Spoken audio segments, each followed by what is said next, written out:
L'histoire d'aujourd'hui là est tellement triste. Franchement, j'espère que je pourrai vous la raconter sans craquer. Voilà. En gros, il s'agit d'une maman qui veut en finir avec la vie. Vous avez très bien entendu. Donc, quand la maman était petite, elle vivait avec sa mère au village. Un jour, la sœur de la mère vient les retrouver au village. Elle dit à sa sœur, « Ah, ma sœur, tu es toujours malade, tu as un enfant de 1 an, en plus tu es enceinte. Donne-moi la petite, moi j'irai avec elle à Abidjan m'en occuper. » C'est comme ça que la dame remet sa fille à sa sœur. Quelques mois seulement après, la sœur revient au village annoncer le décès de l'enfant. Pourtant l'enfant se porte bien, mais comme la sœur n'a pas d'enfant, elle voulait s'accaparer le bébé de sa sœur qui est au village. Quelques années après, la tante rencontre un homme. L'homme vient s'installer dans leur maison. Et quand la sœur n'est pas là, il dit à la petite, viens t'asseoir sur mes pieds, je vais peigner tes cheveux, je vais faire ceci, je vais faire cela. La petite ne comprend rien, mais elle vient pour elle, c'est son papa. Un jour, la tante n'était pas là, la petite était en train de se laver. La petite avait 10 ans. L'homme rentre dans la douche, tout nu. Il remet une pommade à la petite. Il lui dit elle n'a qu'à frotter dans ses mains pour mettre sur son truc. C'est un enfant. Elle ne connaît rien. Elle a fini de faire. Il lui a dit de s'asseoir dessus.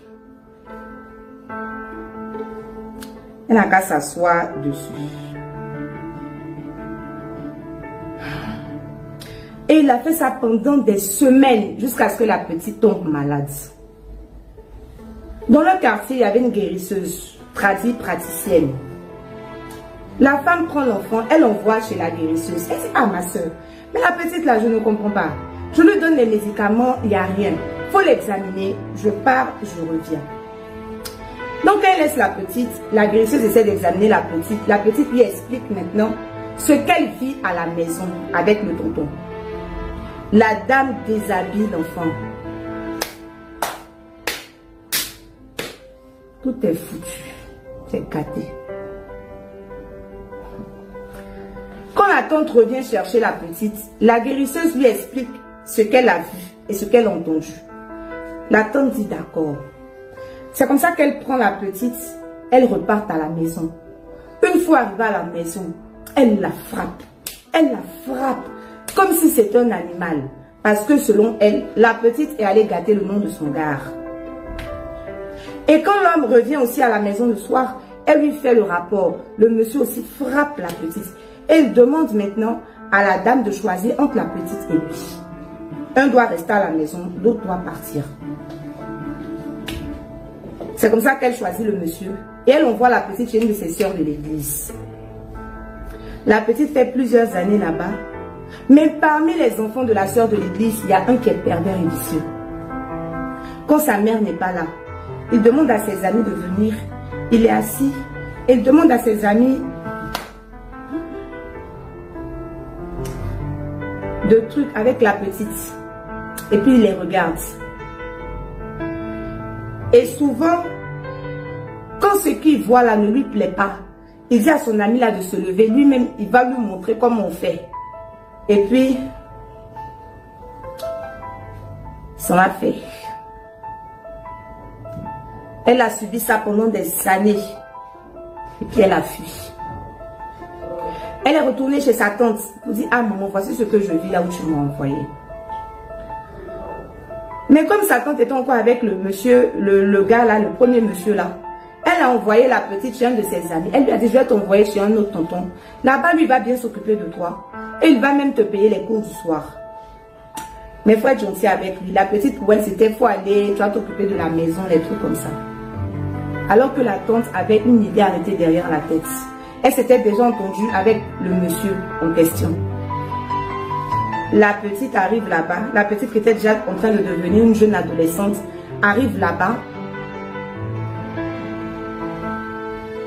Le monsieur aussi la frappe un soir. Parce qu'elle a refusé de donner. Donc il était tout énervé. Il l'a frappé jusqu'à... Et puis... Elle s'est enfuie de là.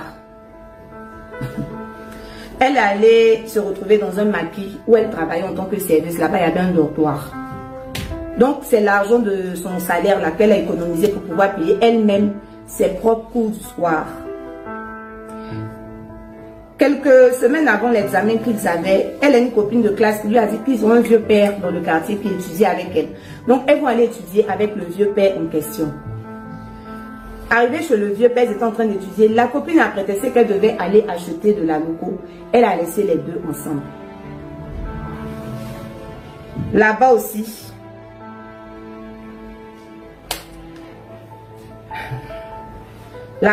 le vieux père là, il a fait.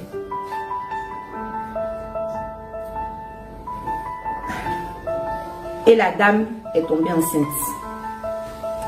C'est comme ça qu'elle repart voir sa tante. Elle dit, ah maman, je ne sais plus où aller. Voici tout ce qui m'arrive et je suis enceinte.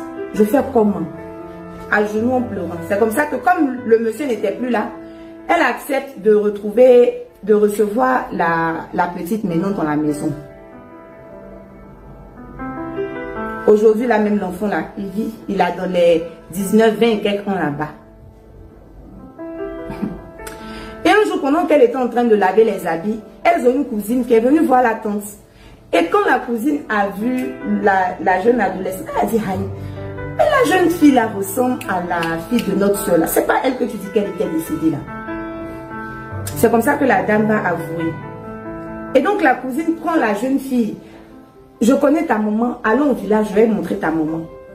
Et c'est comme ça qu'elle découvre, elle se rend au village, elle découvre sa mère. Les deux pleurent.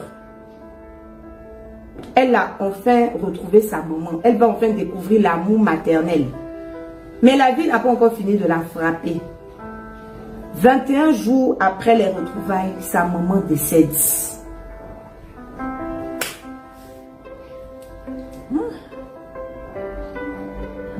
21 jours après les retrouvailles, sa maman décède. C'est comme ça qu'elle décide de ne plus jamais mettre les pieds chez la tante. Quand la tante a appris ça, la tante l'a maudit. Elle l'a maudit.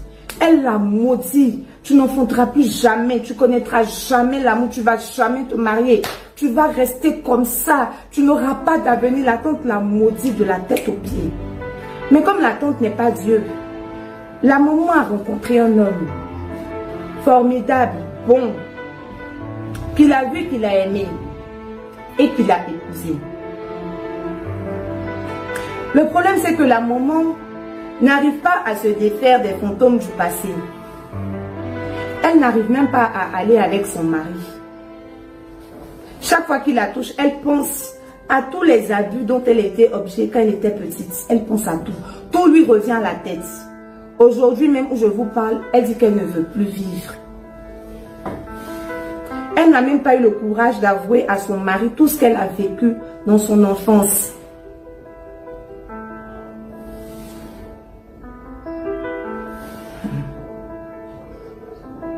Elle ne veut plus vivre.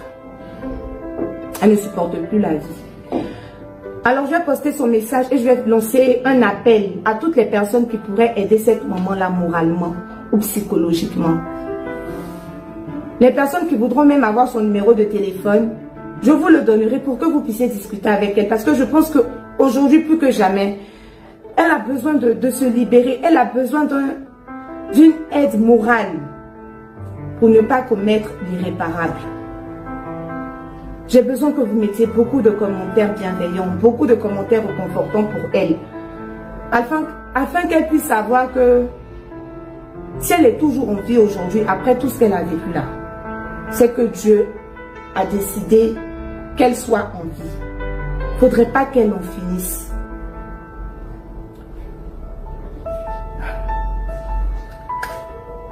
J'ai pas de mots pour traduire ce que je ressens après avoir écouté l'histoire de la maman. Je vais couper la vidéo et j'attends vos commentaires. Merci.